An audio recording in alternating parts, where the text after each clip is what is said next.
Telugu Desam party ఆంధ్రప్రదేశ్లో కార్యవర్గ ఎన్నికలు, పార్టీ బలోపేతం, సంస్థాగత నిర్మాణంపై దృష్టి పెట్టింది. ఈ మేరకు పార్టీ అధినేత చంద్రబాబు నేతలకు కీలక సూచనలు చేశారు. మే 28న మహానాడు ప్రారంభం కానుండగా ఆలోపే సంస్థాగత ఎన్నికల ప్రక్రియ పూర్తి చేసే ఆలోచనలో ఉన్నట్లుగా తెలుస్తోంది. మే 15లోగా ఎన్నికల ప్రక్రియ పూర్తి కావాలని చంద్రబాబు ఆదేశించారు. బూత్ స్థాయి, గ్రామ, మండల కమిటీలతో పాటు ఎమ్మెల్యే, ఎంపీ నియోజకవర్గ కమిటీల వరకు అన్ని పదవులకు ఎన్నికలు నిర్వహించనుంది టీడీపీ. ఈ మేరకు నేతలందరినీ సమన్వయపరిచి సంస్థాగత ఎన్నికల ప్రక్రియను సమర్థవంతంగా పూర్తి చేయడానికి శాసనసభ, లోక్సభ నియోజకవర్గాల వారీగా పరిశీలకులను నియమిస్తున్నట్లు రాష్ట్ర టీడీపీ అధ్యక్షుడు పల్లా శ్రీనివాస్ తెలిపారు.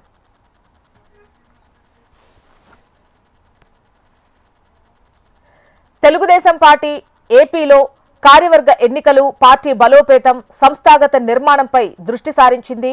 డీటెయిల్స్ మనకు ఏపీ కోఆర్డినేటర్ రాజేష్ అందిస్తారు. రాజేష్,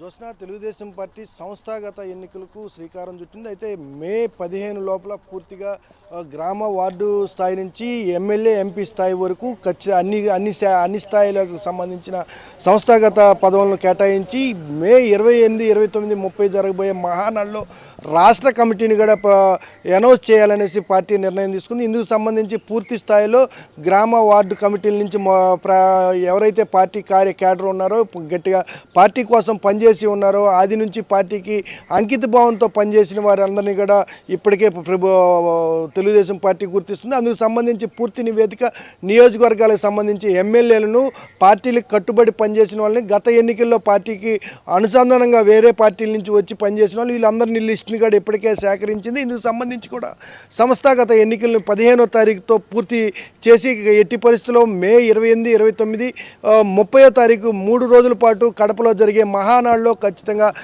రాష్ట్ర కమిటీని ప్రకటించాలి. అదేవిధంగా పార్లమెంటరీ స్థాయి, నియోజకవర్గ స్థాయి పదవులను కూడా క్యాడర్కు అప్పగించేందుకు అన్ని ఏర్పాట్లు చేశారు. అదేవిధంగా ప్రతి 60 మంది ఓటర్లకు ఒక సాధికారిక మహిళ లేదా పురుషులను ఏర్పాటు చేయటం, ప్రతి కుటుంబ 60 మందికి కూడా ఒక 60 మంది మహిళలకు ఒక మహిళ, 60 మంది పురుషులకు ఒక పురుషుడిని ఏర్పాటు చేసే విధంగా ఓటర్లకు సంబంధించి పురుషుల్ని ఏర్పాటు చేసే విధంగా కూడా నిర్ణయం తీసుకున్నారు. దాదాపు 1,22,000 పదవులను ఈ లెక్కలో సంస్థాగత పదవులు ఏర్పాటు చేసే పరిస్థితి ఉంది. అయితే గతంలో ఎన్నడూ లేని విధంగా 1,20,00,000 సభ్యత్వ నమోదు తెలుగుదేశం పార్టీకి ఏర్పాటు రావటం, అదేవిధంగా ఎక్కడ స్వచ్ఛందంగా గతంలో చూసుకుంటే సభ్యత్వ నమోదుకు చాలా ఇబ్బందులు పడే పరిస్థితి ఉంది. ఈ ఏడాది చూసుకుంటే కూటమి ప్రభుత్వం అధికారం వచ్చినాక సభ్యత్వం కొత్తగా తెలుగుదేశం పార్టీ సభ్యత్వాలు ప్రారంభించితే స్వచ్ఛందంగా దాదాపు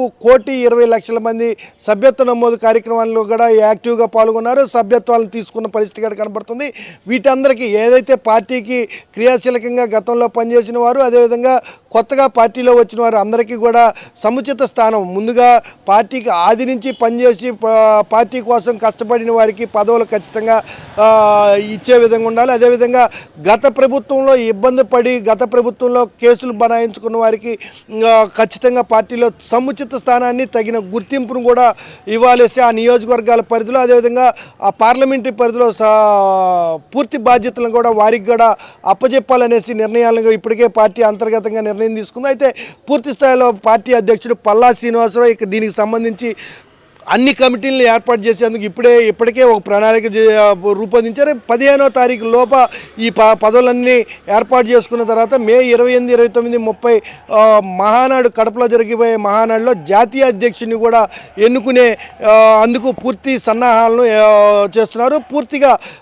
కార్యకర్తలు, నాయకులు కూడా ఇప్పటికే ఈ పదవుల కోసం పలుమార్లు ఆ నియోజకవర్గాల ఇన్ఛార్జీలు కావచ్చు, ఎమ్మెల్యేలు కావచ్చు, అదేవిధంగా పార్టీ పెద్దలను కూడా ఇప్పటికే కలిసిన పరిస్థితి ఉంది. వీళ్ళందరికీ ఏదైతే కూటమి ప్రభుత్వం అధికారం వచ్చిన తర్వాత నుంచి కూడా ప్రభుత్వ పదవులతో పాటు పార్టీ పదవుల కోసం కార్యకర్తలు, నాయకులు ఎదురు చూపులు చూస్తూనే ఉన్నారు. వీటన్నిటికీ ఫుల్ స్టాప్ పెట్టేందుకు మే 15 లోపల పూర్తి స్థాయిలో గ్రామ, వార్డు కమిటీల నుంచి రాష్ట్ర స్థాయి పార్లమెంటరీ కమిటీల వరకు పూర్తి చేయనున్నారు. జోస్నా, రైట్ రాజేష్.